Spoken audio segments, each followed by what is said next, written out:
one of the biggest arts that I found with all the doctors is they took the time to look at the ovaries, look at their history, and figure out what protocol worked best. To practice individualized medicine. Yeah. Your parents are legends in this town. Your mom was the iconic female fertility specialist, Joyce Vargyas, who is not with us anymore, but I feel like she is the mastermind behind this podcast, behind seedfertility.com, behind so many successful outcomes that have come through my office and California Fertility Partners. And you were a little baby who was raised in that whole environment, as were my kids. But at that point, IVF was already something. But when you were a baby, they were like cloning, let me hear it from you. When I was a baby, I think my first debut as a newborn to the world was on CNN. There's an interview of my mom, my dad, and I was a mere probably maybe 6 weeks old, a couple months old. And they were interviewing my parents about the birth of the first IVF baby, and then subsequently, then my dad followed. And my mom was so nervous. She brought a bottle to feed me. And halfway through the interview, the bottle kind of traveled up my nose. And she was just so nervous to be on camera. But yeah, it was a trip growing up with two pioneers in the field, and also just being in Los Angeles at the time. It was a time where there were no laws on media, there would be, and HIPAA, right? So I remember my dad saying, I was doing an ultrasound on a patient, and all of a sudden, the camera just walked right into the exam room and just had no problems asking questions. But yeah, it was, and then obviously growing up as a teenager in a field where there was a lot of talk of hormone and conceiving. Yeah, I can't imagine being at your dinner table at night, right? Like here's the couple that have made the first human being from a frozen embryo. That's your parents, but you have no idea what that's about. And they're trying to parent you. Joyce made such a funny joke one time. We were at a fertility party, and I said, how's Ashley and how are the kids? And she said, well, upbringing and genetics aside, they're fine.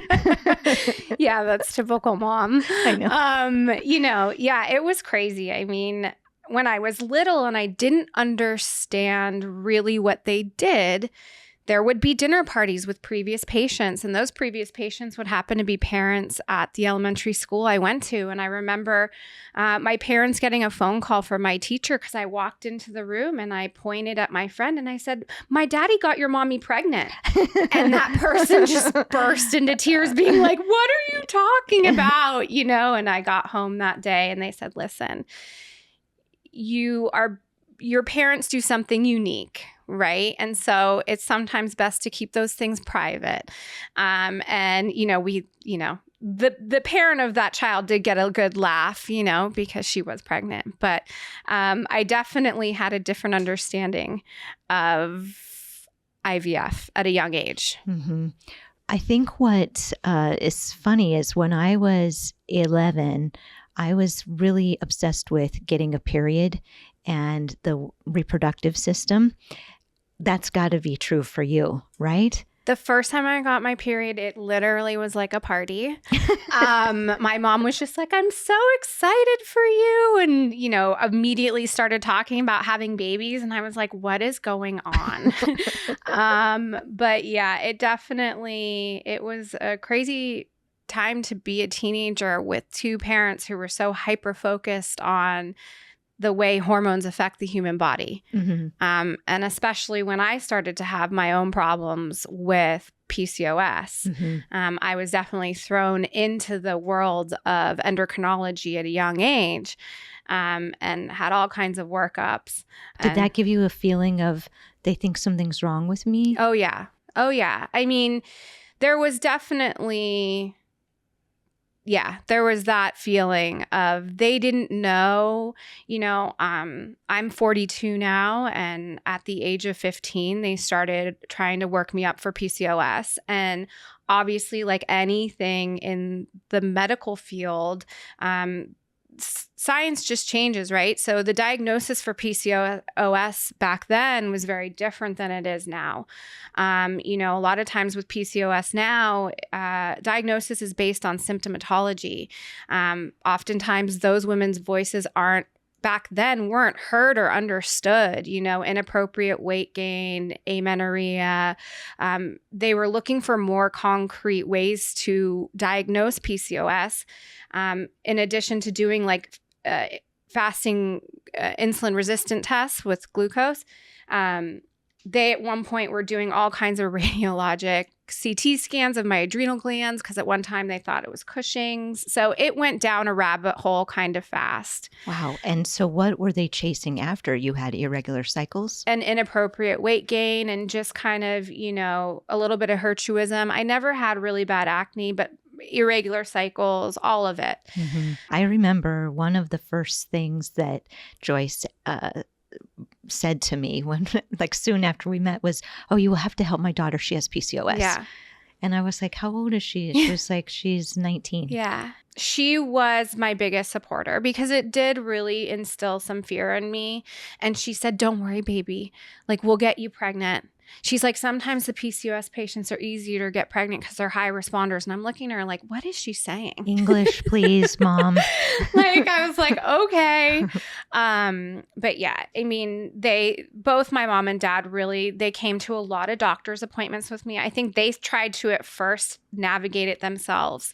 And then they really kind of went outside. Were they giving you like Clomid or metformin? No, in the beginning it wasn't even metformin yet. Glucophage. That came, it came later, but they really were worried because they really were worried about my cortisol levels and potentially having adrenal hyperplasia. So they kind of referred out to a doctor's at Cedars, and we wanted to rule that out first. And back then they had me on dexamethasone. Oh, wow. I know. Mm-hmm. So that was a wicked, vicious cycle. I was on dexamethasone for a long time, but it's kind of funny.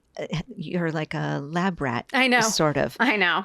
And, I'm thinking with that adrenal upregulation, it's probably, I mean, I don't want to diagnose you, but from the Chinese medicine perspective, we see the nervous system and the kidneys, and it's all kind of going together, and the stress at home, because my kids can attest to, I get a text message and it's a miscarriage, or I get a text message and it's a $40,000 cycle, didn't work out.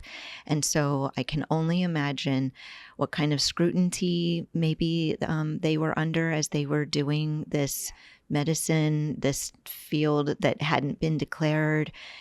And there was a lot of pressure too, because I was like, I want to fix it now. And can you imagine that being their firstborn and feeling like they maybe are failing me? It was hard. And then once we kind of figured everything out, everything was regulated with birth control pills and metformin. And I just kind of became an advocate for myself with PCOS, and kind of learned a lot about it just based really truly off my symptoms. Like, I didn't need a textbook to explain it, you know?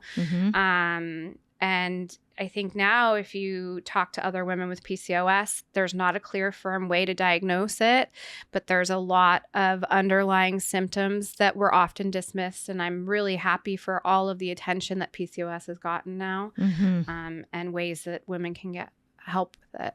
Yeah, it's really nuanced. It's such a spectrum, which makes sense with respect to everything that's happening now in evolution and medicine. The spectrum, we're all on the spectrum. What's like some of my patients, they are so concerned with certain developmental things that could possibly happen. And I would like to say, we're all on the spectrum of light. Some of us shine brighter. Some of us have different struggles. And the hormone spectrum is where we really see PCO come out. So it can be like atypical PCOS where she's too skinny and not ovulating. And then there can be the classic PCO where there's weight gain and like little extra hair, and then everything in between and the blood sugar. I think now that we have Starbucks on every single corner, I'm not surprised at all to see the spectrum of PCOS and metabolic disorders of the endocrine system, right? Yeah. Yeah. So you are an incredibly smart young lady who has contributed so much to the field of fertility when you were a nurse at California Fertility Partners. But we should back up to say, I remember that you didn't jump from college right into fertility. You That's had correct. that little jaunt, which was what I was thinking with the adrenaline in your system. You made that jaunt into... So I started out at UCLA. Well, I did a small stint in the OR at 2121 Surgical Center. And then I went into the new grad program at Ronald Reagan UCLA Neurotrauma ICU. Neurotrauma ICU. Oh, yeah. That just sounds so intense. It was extremely intense, and it was close to after my mom had passed away. So my mom was in the ICU for 6 weeks. She was on a ventilator and intubated. So working back in the ICU was a little bit triggering, and any nurse who is an ICU nurse knows that it's a very hard job. So I was bringing a lot of the work home with me. And I knew that it wasn't going to be something that I probably at that time in my life could handle. Well, even talking about it, it like cracks your voice, because I remember, and I'm sure that must have been hard for Joyce and your dad to see. I mean, they were probably so conflicted, being really proud of you for being at that really impressive level of medicine, and scared knowing, oh man, what is this going to do to her adrenals and her thyroid and her hormones, right? Yeah. I mean, it was, my mom was really proud of when I got the job. So I went, and even after she passed away, I was at UCLA. But I would call my dad crying probably every other day. It was just hard. And again, I think I was healing from the loss of my mom, and in the 2 years that I was there, I had 2 patients walk back in alive to thank me. So if that tells you anything of what kind of patients you're dealing, I mean, a lot of them probably didn't die, but they were living in rehabs, so it was really hard. And I thought, well, I think I'm sick of seeing life slip away. Let's go to a career where we can bring life back into this world. So I asked my dad, I said, hey, what do you think about me coming to work at California Fertility Partners? And he was like, I don't know. And I said, what? So flash forward to, I was there for 11 years, almost 11 years, 10 and a half. And my career evolved at CFP. I started out as a rookie. I knew nothing about fertility. Which I don't believe for a second. I mean, part of my training at CFP, they don't let you see patients right away because, I mean, really, truly in nursing school, IVF is about a paragraph in our books. You really don't understand really what it entails. And I remember reading a lot of literature on IVF and just on ovulation and just on what it takes to release that follicle. And I remember looking at my dad and I was like, holy crap, like that's actually how a baby's made? Like it's a lot harder than people think, He got a good chuckle out of that. So I started out, and then he opened a practice in Utah. So I was the coordinator and travel nurse with him. And that was a good way to really get me going into IVF. And it just kind of evolved from there. I started after several years, probably after 7 years, I took over kind of in charge of all of the inspections that are required for California Fertility Partners and kind of safety, infectious diseases. And then along the way in there, I had 2 babies of my own and we will get to that. We will get to that. I think we want to back up and think, Wow. So I remember I'd go over there to do acupuncture at the time of embryo transfer, and I did that several hundred times. And you had on your name tag very humbly, Ashley M. Like, what was that about? You didn't want to be seen as a favorite, or I definitely the walked boss's around. daughter? I walked around in the beginning with a bullseye. You mean like the other nurses might have thought, oh, she's going to get favorite. Yeah. And it was the exact opposite. Because they loved your mom so much. It was, and you grew up there as a baby. Yeah. But I mean, no, my dad was like, everyone was like, oh, she's, this spoiled kid who grew up with two physicians as parents. My dad was harder on me than he was on any other employee because he could be. And also because he wanted to teach me. He was the best mentor. But yeah, no, as soon as I got married, that M became a W for Woods. And I tried to never, tell anyone that my dad was Dr. Marrs. I mean, oftentimes it would get a great response, but sometimes it would backfire from patients when they were unhappy. And I became, the punching bag in that respect. Or they just thought that they had more access or to him or so. Through you. Come on, get your dad to do this all extra. All of that, so. We tried to keep it as professional as possible. But yeah, I definitely it took me a couple of years to prove my worth as a nurse. I think people forgot that I was a nurse and not a child of Dr. Marrs. Right. Yeah. And then you were going through the loss of your mom, and we all know, living in Los Angeles in January 2009, what a huge loss that was. And so to the fertility community and to this neighborhood where she was such a mother to everybody. So I remember really wanting to be there for you and knowing that we hadn't established much of a friendship, even though Joyce would have loved that.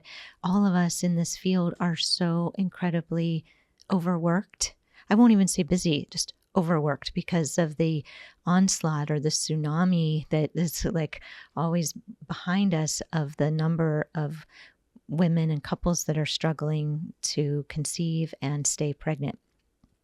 So when your mom was in the hospital, I had that dream, that very vivid dream where she said, you're supposed to do something big that you won't want to do because you're anxious like I am. And in the dream, I felt the anxiety. And at some of these fertility parties, she would pull me aside. She's like, let's go get a drink. I'm so anxious. I was like, you're going to get an award.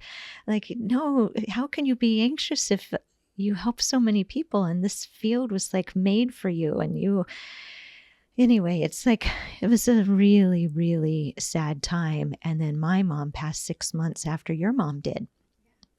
So 2009 was this really interesting low point and a pivot and an opportunity all at the same time, just like a hot emotional storm. And our friendship developed as, organically in little bits at a time. These patients the patients connected us, I think, just by like their emotional needs and us being like holding them from different sides. So here I am with the emotional piece, and there you are with helping them and their protocols and to feel comfortable with it, and you being so nurturing. And one of my former guests, we were talking about generations and passing on gifts. So there's just no shaking or denying that you're the offspring, the eldest of these icons in the field. So it would be kind of something that would come natural, I would think, as soon as you opened your mind to it of like, okay, I'm never gonna replace my mom, but I'm gonna step into this thing that she helped create. Yeah. And was that an empowering feeling? It was interesting because I was growing up, right? I mean, it started out in my late 20s and then my early 30s. And it was it was empowering because I was not only maturing in my career, but, you're perfecting your bedside manner, but, it was, you felt her Oh, yeah. still. I would get graduate patients of hers, right? And I would see some of her old charting. Mm-hmm. And so I knew just by the way that she charted and the way that I spoke to patients and the way that my dad was mentoring me, that we were all on the same path, and again, probably other nurses that were in the practice didn't understand that, but I felt it. Mm-hmm. I felt it when I would talk to patients. I felt it when the nurses are the ones who call with the positive or the negative pregnancy tests. I felt that when I would call those patients. Like you could feel how she would have spoken to them. Absolutely. Mm-hmm. Or I could almost feel like, oh my gosh, like even if it wasn't her patient, I almost felt like it was her patient, like there was a definite strong connection. And there were weird things that were happening, the first couple of years that I started working for. We had a light system on our exam rooms. And her, each doctor was designated a certain light color. And I would get to the office and all of a sudden, all the lights would start, they would go kaputs. And the only light that would be flickering would be her light, right? Can I interrupt? Mm-hmm. So Well Women Acupuncture and here Well People, we're a mile away from California Fertility. Mm-hmm. The way that your mom comes through, and I'm getting all these goosebumps, is through the lights at Well Women. I would feel like she was kind of like the sun. Yeah. And sometimes I'd have a challenging case and I would pause and I would say, like, Joyce, I know you're not far from this part of Brentwood. Yeah. So please, she's not your patient anymore, but can you please help? Or this one, I know you know this case. I know that you can pull some strings and I know you would want it to work for this couple. And I felt her when you and I were working together. For baby number 2. Because Cole, how did you get pregnant with Cole with all this rampant PCO? I kind of took matters into my own hands, which I probably shouldn't have done. But I was, and with the help of Dr. Kelly Beck, I was running labs on myself and I was having her just kind of monitor. Did your dad know you were doing this rogue operation? Of course. Back room? Yeah. It didn't take me long with Cole. Of course, I did a workup on my husband. I did a workup on me. I did everything I thought we needed to do. You had frozen some eggs too. I did. When I turned 30, my dad said, "Happy birthday. We're going to freeze eggs." And I was like, I was not engaged at the time. I wasn't married at the time. And thankfully, I never had to use those frozen eggs. Or we created embryos as well, a small amount of embryos. But no, I was drawing, estradiol's and LHs on me to see and all the whole thing. I did the same thing. I was constantly sending myself in to check FSH. Mm-hmm. There wasn't an AMH back in that time. We didn't know that. It was just like ultrasounds, FSH, and day 2. But yeah, so Kelly Beck played a role in she you helped me monitor Cole? Ovulation, with Cole. I was, You didn't need a trigger shot? No, it was timed intercourse. And it happened fast.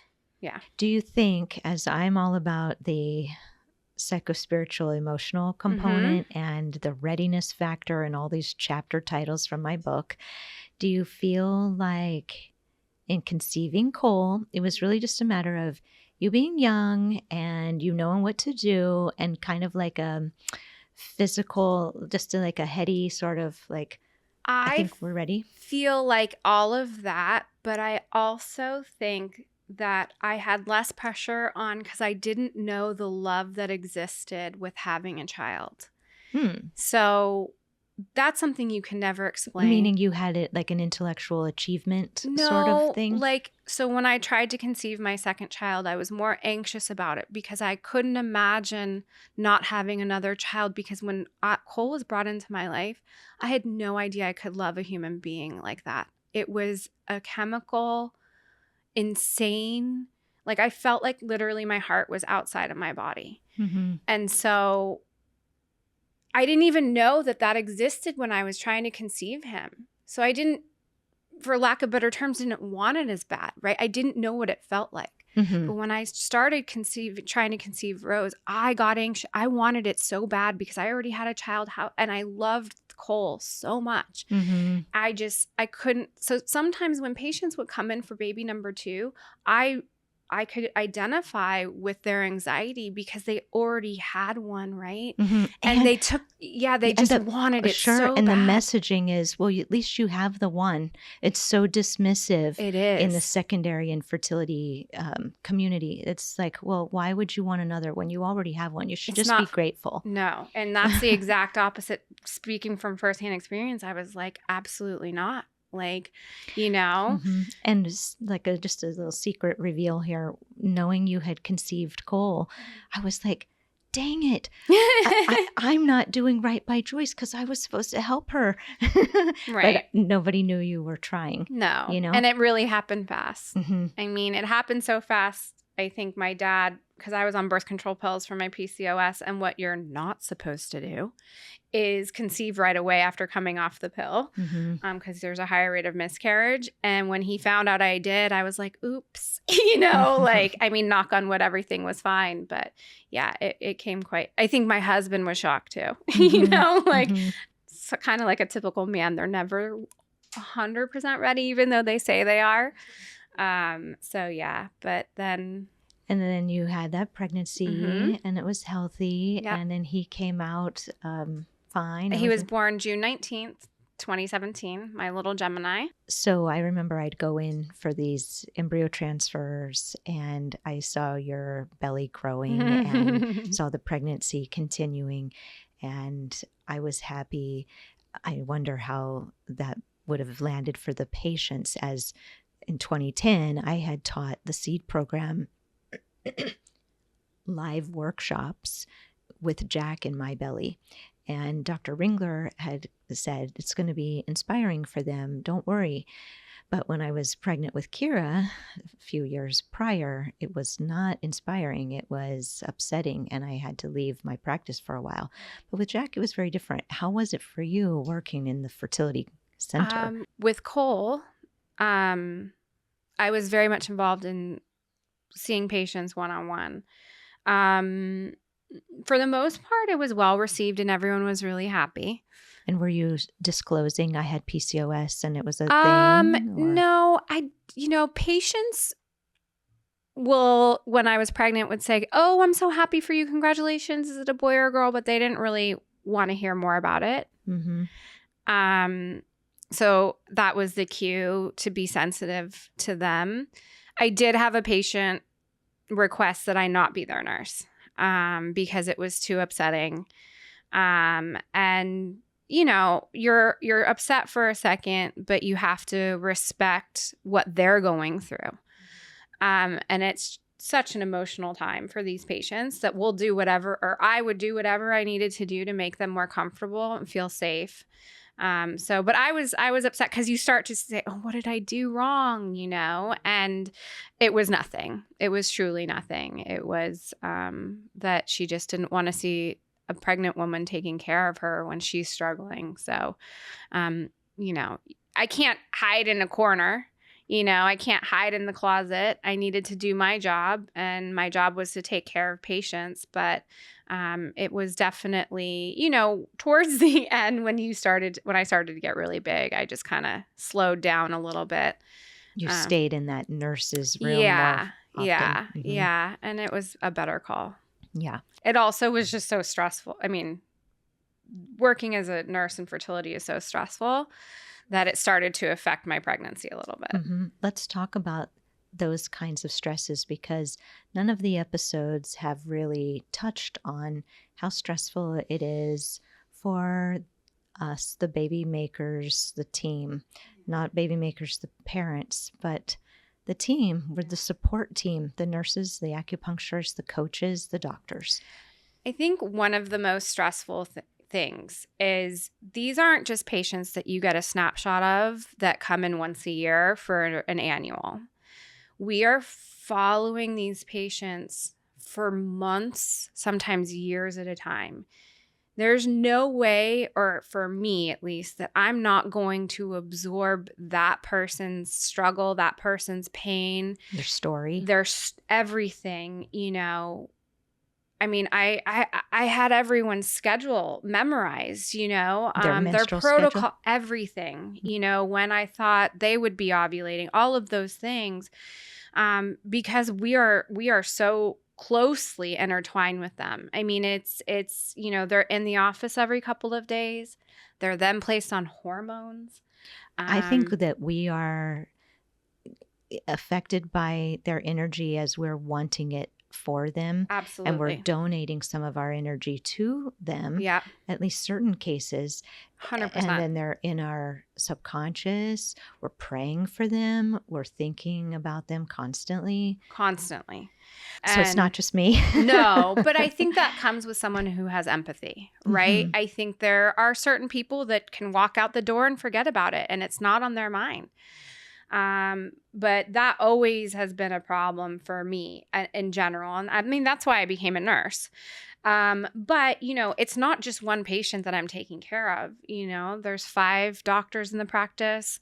You know, they're seeing multiple patients, but they see them and then they come to the nurse's station, right? So it's to make sure that they understand what their next step is. Everything. We go over their medications. We call them every time they have lab results, which is day 2, day 5, day 7, Mm-hmm. day 9. Well, now the portal exists. Yeah. So that part of the job right. has been replaced. Yeah. I mean, yes. But you are the liaison between the patient absolutely. and the doctor. Making and there's their a calendars. lot of confusion. Yeah. Making their calendars, you know, medication instructions, and then ultimately their results, right? It's nice when the doctor has the opportunity to call, but most of the time it's us.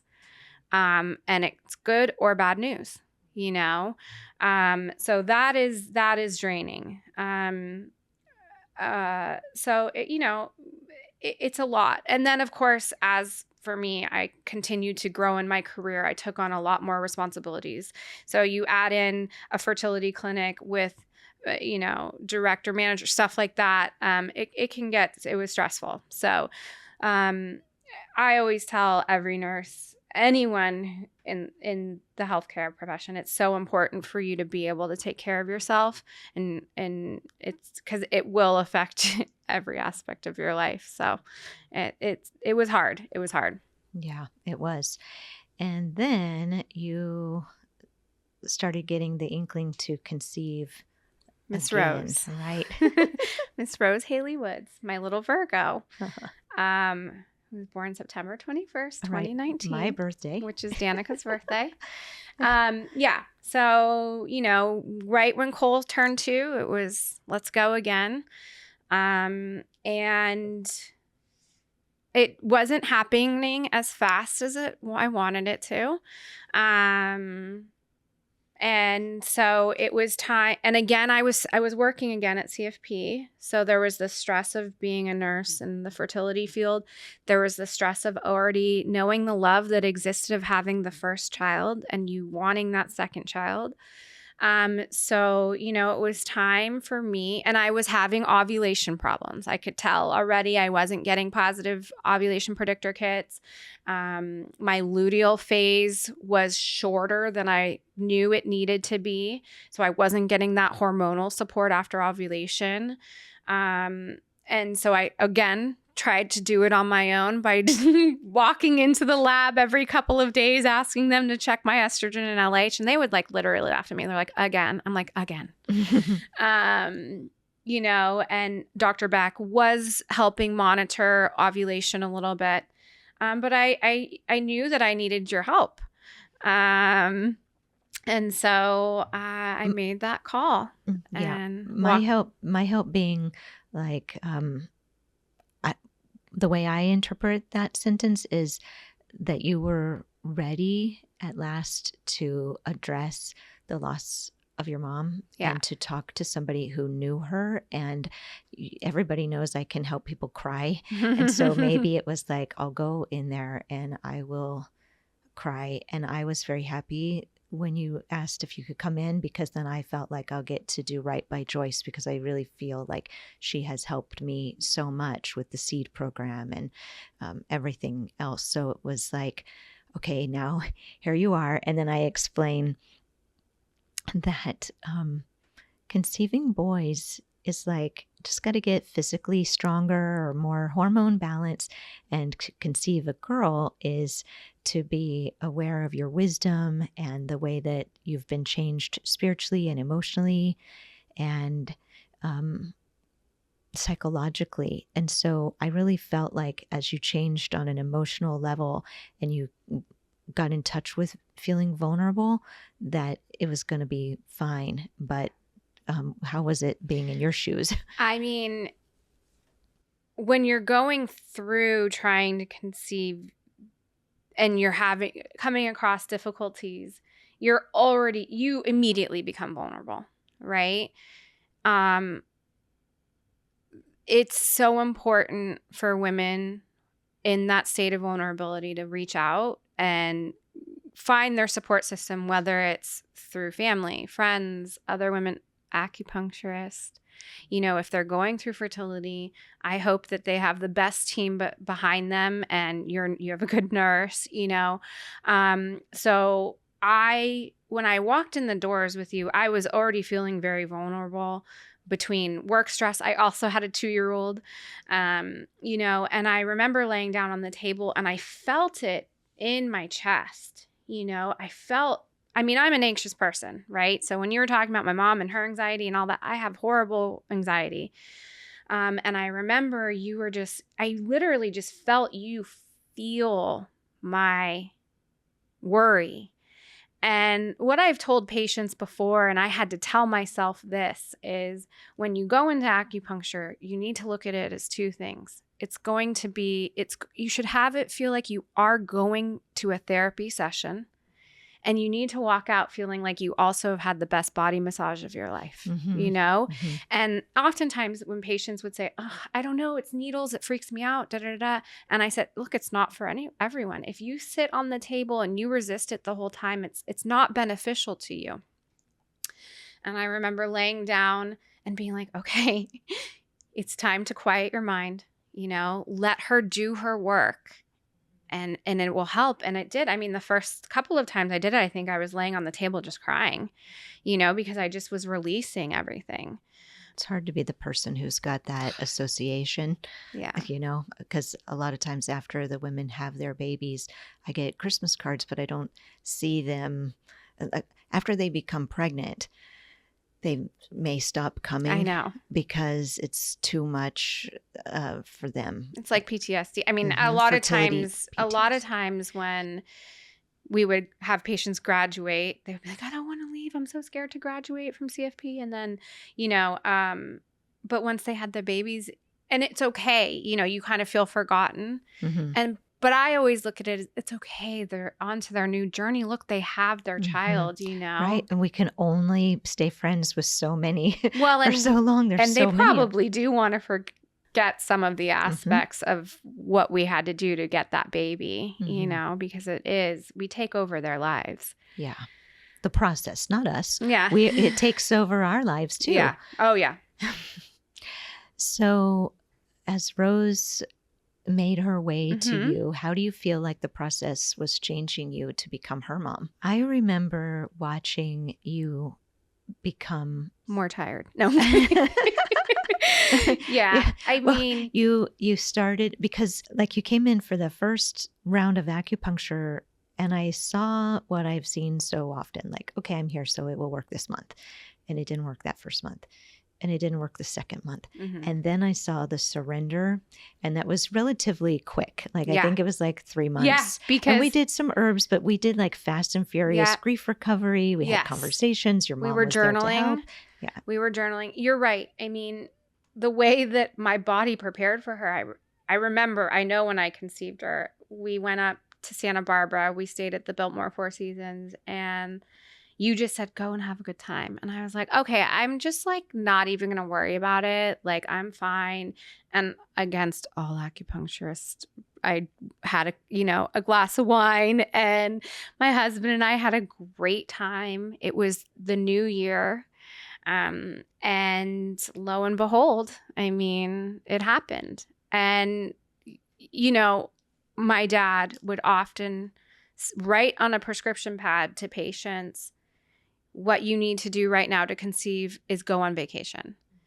And whether that be a physical vacation, a mental vacation, it's taking a step away from everything that's causing the anxiety and just trying to conceive naturally. And it happened for me that way. But yeah, I mean, that is what I think helped lead up to having Rose come into the world. But letting go of anxiety is really hard. Oh, for sure. Yeah. Especially it's what we do for a living. We help other people. That was partially how I feel like I prepared for Kira, was to be aware that I was able to help other people manage anxiety, be healthy, make different choices, find their best self or whatever. And so when I took a step back and realized I have those gifts or skills, it put something into the tank of fertile confidence that I could dip into or lean back into to conceive. Yeah. I mean, it worked.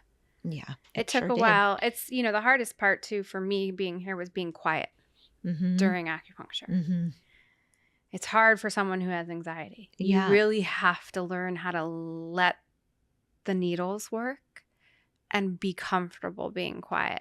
And it took a couple months for me to really be okay. Mm-hmm. I would dread laying on the table. Mm-hmm. I would be the patient who would have a hard time because you have to think. I mean, you're forced to. You have to stop thinking. Yeah.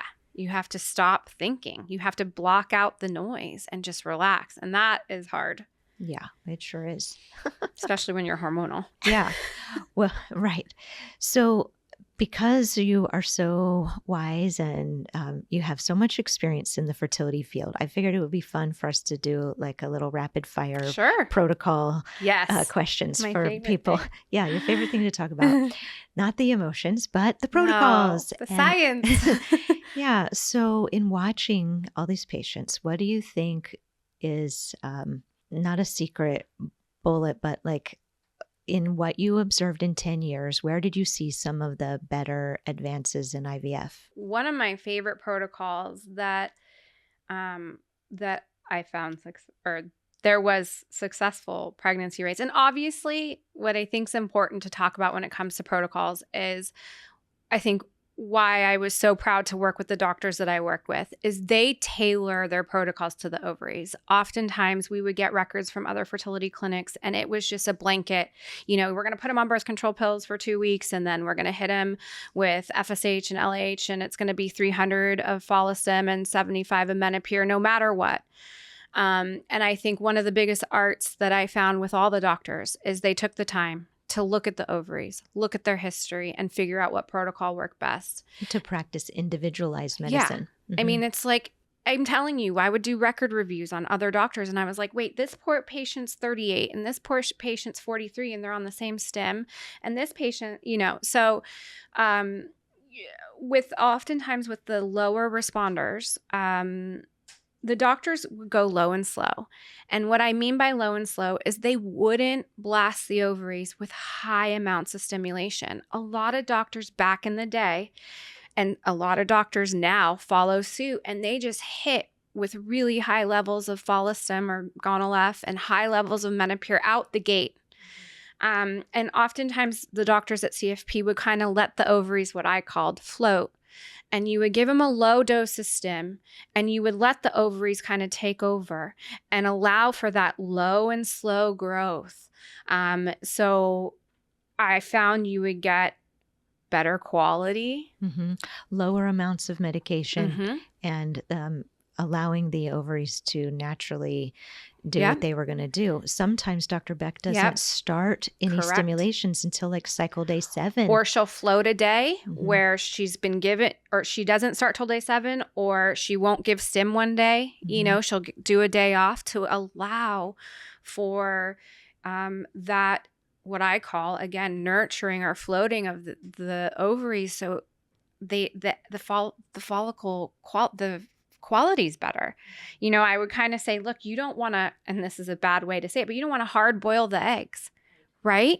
You really want a beautiful release. Yeah. And remember, I was teaching the wisdom of the egg inside the seed program, meaning that she's very suspicious. She's very particular. Yeah. And she wants conditions optimized or she's not coming out. Yeah. She's picky. She knows her worth. Right. Right? So, I mean, that's one of my favorite protocols. And especially too, again, with low responders, with PCOS patients, you're prone to more immature follicles because they're higher responders. So with those kind of patients, when you have really high follicular baseline antral follicles, the art of synchronization was really important. So what's the secret there to coax the best ones that have because a lot of those will come out and have nothing in them, or they will all be abnormal. So how, when there's so many coming to the party, do we find the ones? I think the initiation of luteinizing hormone, which helps the follicle mature, I think that was really important. So what does that look like, medication speaking? Well, Menopur is luteinizing hormone. So a Menopur only cycle? You can see that. There's oftentimes that you see that. But again, you don't want to hype with PCOS. You don't want to overstimulate, right? Because they can blow up real fast. So it's so important that they're really watching those ovaries on when they're responding. I can't speak more highly about just not blasting women with really, really high levels of hormone. I didn't see great quality embryos when that would happen. And we're talking really, really high. And not anyone in our practice, but it would be when we were doing record review. So what would be a really, really high dose of Follistim and Menopur? Like 350, 300? No, I saw a previous patient who was like on 400 of Follistim with maybe like almost 300 of Menopur a day. So you're looking at 700 IUs of hormone to start out on day 2. That's not going to work. You're going to blast them. So the low and slow method, I think, always works best. And obviously good luteal support for those patients when you're doing an IUI. You know, sometimes doctors won't check an estrogen and progesterone after they've triggered have triggered ovulation. They just assume that the trigger shot that they gave them is going to provide great estrogen and progesterone in the luteal phase. And we, of course, would always check. And those patients oftentimes were tanking their progesterone. There's no way that they were going to support a pregnancy. Young women, doesn't matter. So I always, it's really important that you get the progesterone on board. Doctors will talk to you about what progesterone they think is best. So oral or vaginal or IM? No oral. We never used oral. Whether it was micronized vaginal capsules or IM progesterone, I think either work great. But the IM progesterone hurts, and you're on it. Once you start it, you're not stopping for at least, probably 10 weeks of pregnancy. So your tush gets a little bit sore, but there's downside to the vaginal capsules as well. Not sure if they're really melting, or I have many patients that are asking, have I just pooped it out? No, they have a lot of discharge, to be honest, and irritation. And so that would be cumbersome. These are women that aren't disclosing that they're pregnant and they want to wear a bathing suit and they can't because they're having discharge. So there's also, they're inserting the suppositories up too high and irritating the cervix. Yep. Then they're having some bleeding. Yep. Which then we would get the phone call that they thought they were miscarrying. But that spotting was usually caused by irritation from the cervix, but it sets panic. It's complete panic. Let's talk about some protocols for improving uterine conditions, like the endometrial function test. My favorite. Okay. Why do you like it so much? What I would tell patients is they wanted to go right away, right? We got these embryos, we got the genetic test back, let's transfer.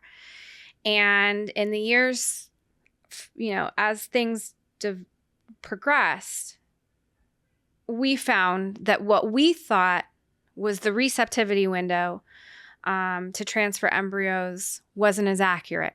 So now we're doing the endometrial function test, right? And it takes an entire cycle to do. So like the ERA? Yep. So we do what is like a mock cycle. Mm-hmm. We put them on estrogen, progesterone. We mimic what we think we would use for that frozen embryo transfer. And instead of doing a transfer, we're doing a biopsy of the lining.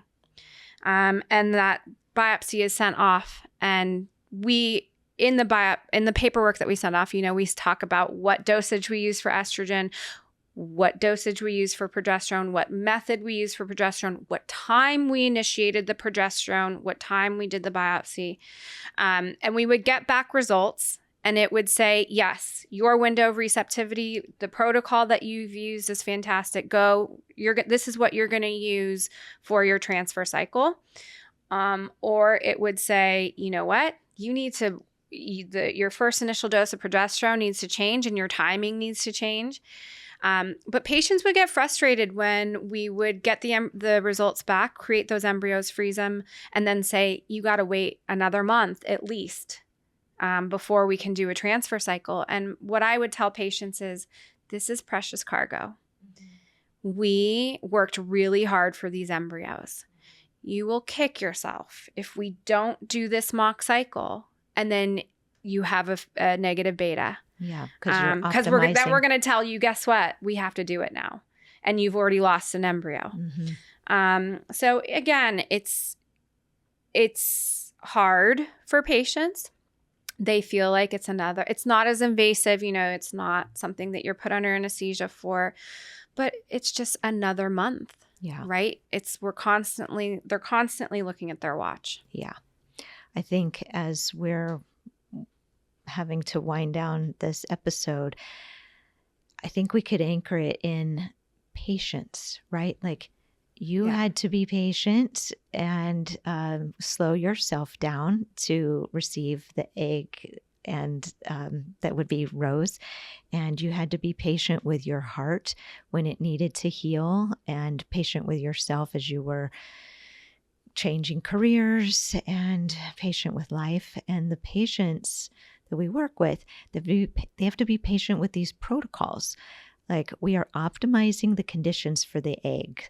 And whether we're doing EFT, ERA, Receptiva, any of those uterine function tests to see how the lining, what's going on with the lining, that takes time too. So I like to tell people, as you know, that they can become more fertile over time as they know different things that they can do.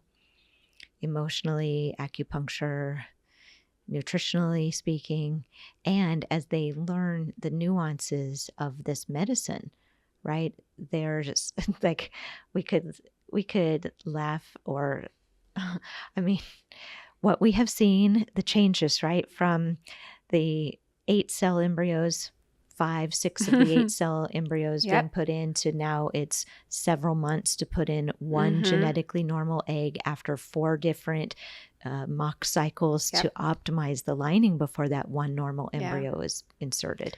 And you couldn't have said it better. I mean, the hardest thing for patients to wrap their head around is trust, right? And that takes time. But when I'm referring I still have friends trying to get pregnant, I say, just trust the process. I promise you, at least, at CFP, you're going to have a great team. Rely on us. Use your support system. Talk to the nurses. Go to acupuncturists. Use them for help. And if you trust the process, we will get you there. But some of my favorite patients had no background in medicine whatsoever because they were naive to the situation and they had more patience. So yeah, patience is a virtue. Yeah, no kidding. So Ashley, you're in a whole different field of medicine now. Are you still available for fertility coaching? I am. How are you doing that? Oh, I just do it out of the goodness in my heart. I just get calls all the time. It's funny. I did a mini consult at work the other day. So yeah, I'm happy to always help.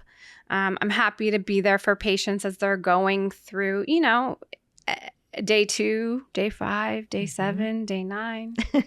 Yeah, we know that each one of those days is a special set of circumstances. Yeah. So anybody that wants to contact you with a question or just to reach out, absolutely, how would they do that? They can email me. What's your email address? It's Woods, WOODS, Ashley, ASHLEY, 310@gmail.com. And I'd be happy to talk to them. I'm literally doing consults just support all the time. It's a hard thing.